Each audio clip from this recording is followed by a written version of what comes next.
Hi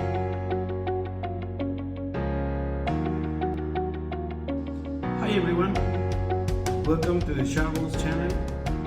I'm Carlos Pedroza, and today we are talking about YAML, the code that we use on Power Apps.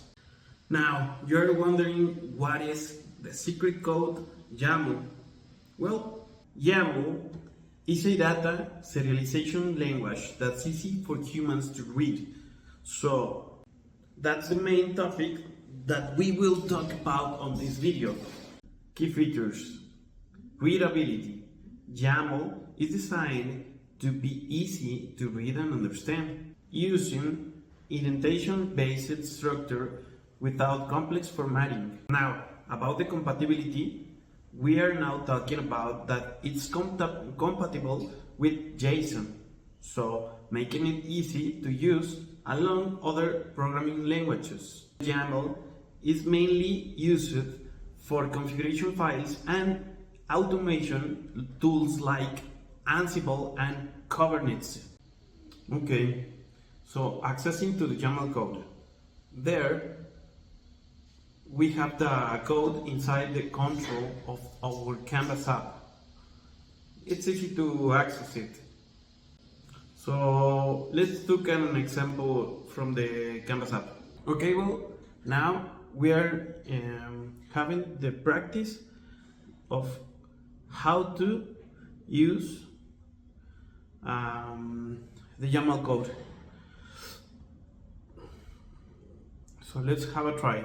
Now we are on the site of Power Apps, our site of our environment.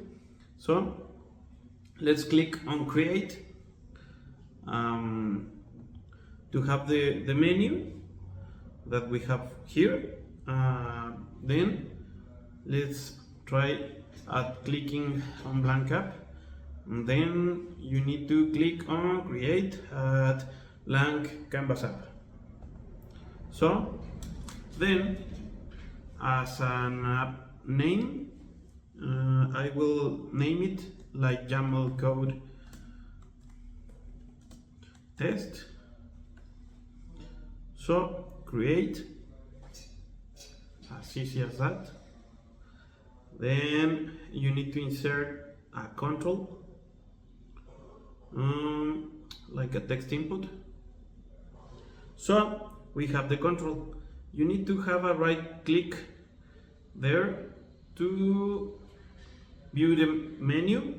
So at the bottom of the menu you can see that there is a view code button, so you can have a preview of those codes, and then you have the YAML code. So you can copy that code and then paste it outside there as paste code preview, as you can see on the menu. On right click on the Canvas app, and then you have the second control just like the first one. That's why it's very helpful to use this YAML code. Okay, there. So that was the practice of the YAML code.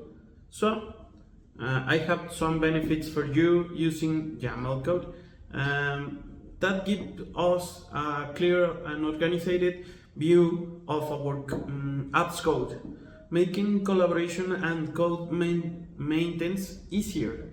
And so as well, you can use that code outside of the the Canvas app in Visual Code, so you have an easier way to see those codes and see your errors on the controls that you have changed the properties of the controls. As you can see on the menu on the upside, that's it. So as conclusion, today we've learned what YAML is and how we can use it on Power Apps to improve our applications. And call to action, if you enjoyed this video, don't forget to like and subscribe to the Sharbles channel. And that's it. See you later. I'm Carlos Pedroza.